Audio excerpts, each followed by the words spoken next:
Hi viewers, welcome to Nandini's pantry. இன்னைக்கு நந்தினிஸ் பேண்ட்ரியில் எப்பவும் போல இந்த சிம்பிள் சூப்பராக ஹெல்த்தியான முறைகளில் ஒரு தோசை தான் பார்க்க போகிறோம்.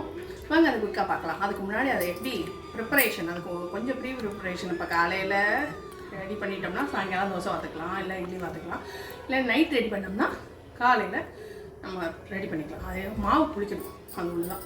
அதை ஊற போடுற மெத்தடை பார்ப்போம். பாசி பயிறு தோசை நம்ம பார்த்துருக்கோம்.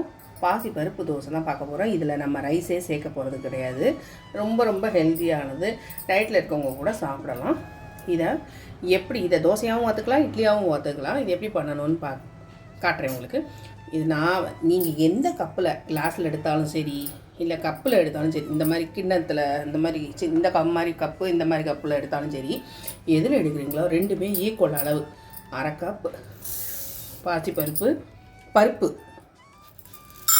1/2 கப் உருட்டு உளுந்து. நீங்கள் தோல் உளுந்து போட்டுக்கணுனாலும் போட்டுக்கலாம், தப்பு இல்லை. அதே மாதிரி 1 டேபிள் ஸ்பூன் அளவு ஜவ்வரிசி. இது எல்லாத்தையும் வாஷ் பண்ணிவிட்டு நம்ம ஊற வச்சோம். இதில் தோசையும் பார்க்கலாம், இட்லியும் பார்க்கலாம். சூப்பராக இருக்கும், நல்லா வரும்.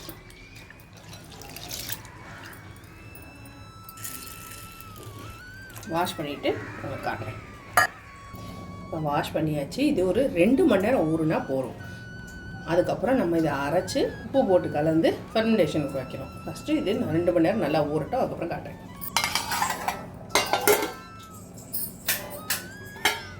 இப்போ இது நல்லா 2 மணி நேரம் நல்லா ஊறிச்சு. இப்போ அரைச்சிடலாம்.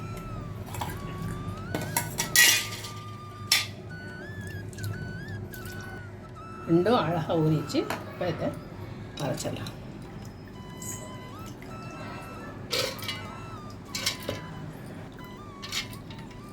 எல்லாத்தையும் உங்களுக்கு சேர்த்துட்டு காட்டுறேன்.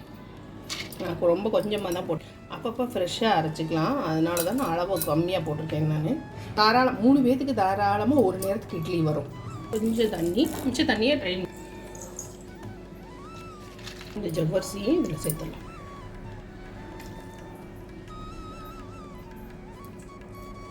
இதெல்லாம் அரைச்சிட்டு காட்டுறேன்.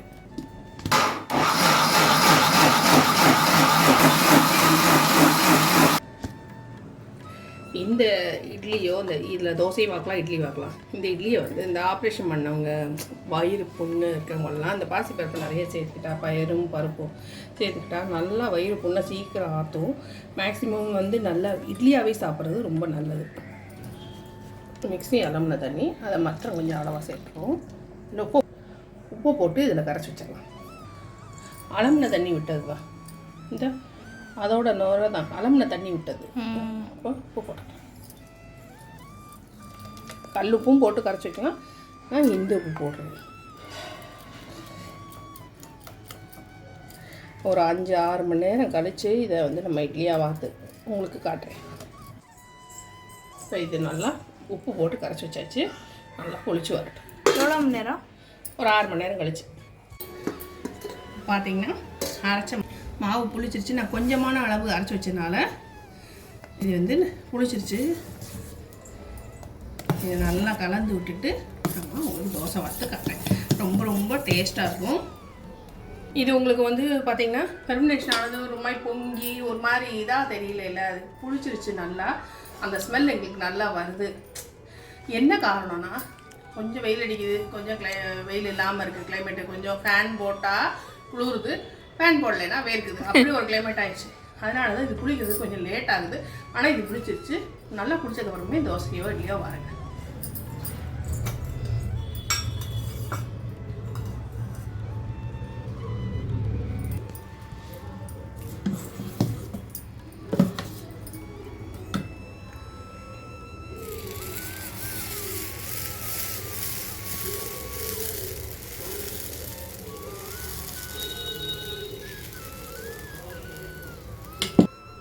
இதுக்கு மேலும் இதுக்கு நல்லா இன்னும் ஹெல்த்தி ஆக்கிறதுக்கு நல்லெண்ணெய் விட்டு நான் வைக்கிறேன்.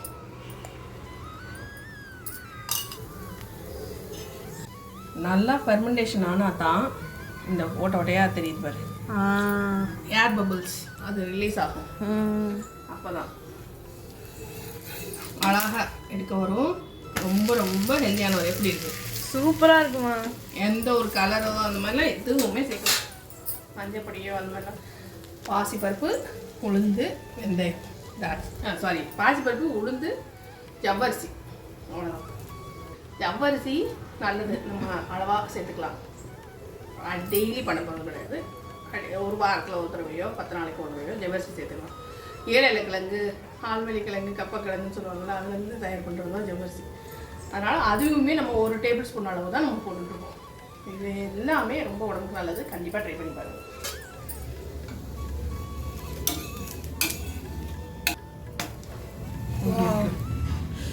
வாவ், சூப்பர்மா. அதே தோசையை இந்த பக்கம் திருப்பி இருக்கு. இதே மாதிரியே எல்லா தோசையும் வச்சிடலாம்.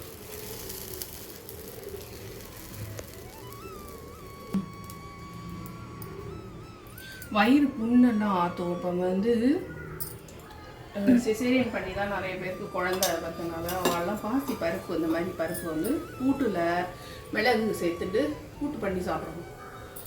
வயிறு புண்ணு சீக்கிரம் 10 நாள்லேயே அழகாக தையல் மூடி சூப்பராக நார்மலாக டே டு டே ரொட்டீன். எங்கள் அம்மா அப்படி தான் பிள்ளை பத்தத்தில் வந்து பாசிப்பருப்பு போட்டு கூட்டு தான். நாக்கு கெட்டமே கிடையாது. குழந்தைக்கு அவள் ஃபீட் பண்ணுவான்றதுனால எதுவுமே அந்த மாதிரிலாம் கொடுக்க மாட்டா. பாசிப்பருப்பு போட்ட கூட்டு தான்.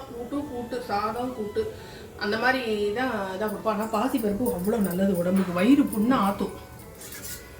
அதில் வந்து அப்படி ஒரு சக்தி இருக்குது.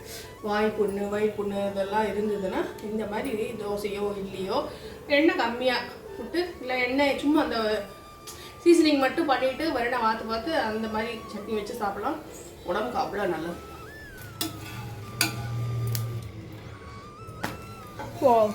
எல்லாமே ஒன்று போல ரொம்ப சூப்பராக இருக்கு.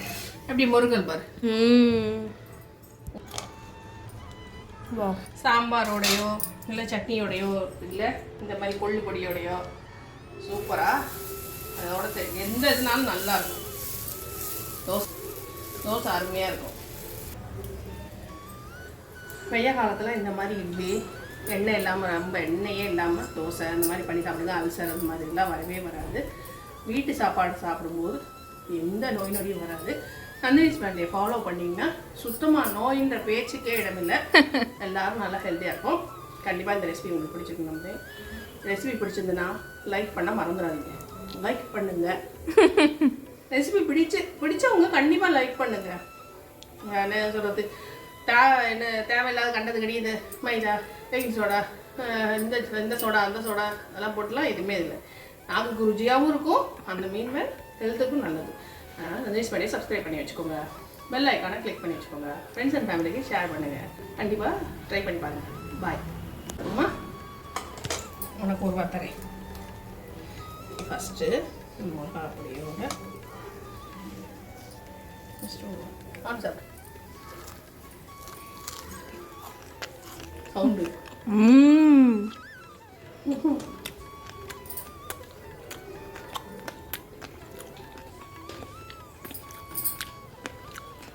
சூப்பராக இருக்கும். நார்மல் தோசைக்கு இதுக்கு டிஃப்ரென்ஸே தெரியல. சூப்பராக இருக்கும். இது சட்னி சாம்பாரோடனே தலைகீழ இருக்கும். கண்டிப்பாக ட்ரை பண்ணி பாருங்க. பாய்.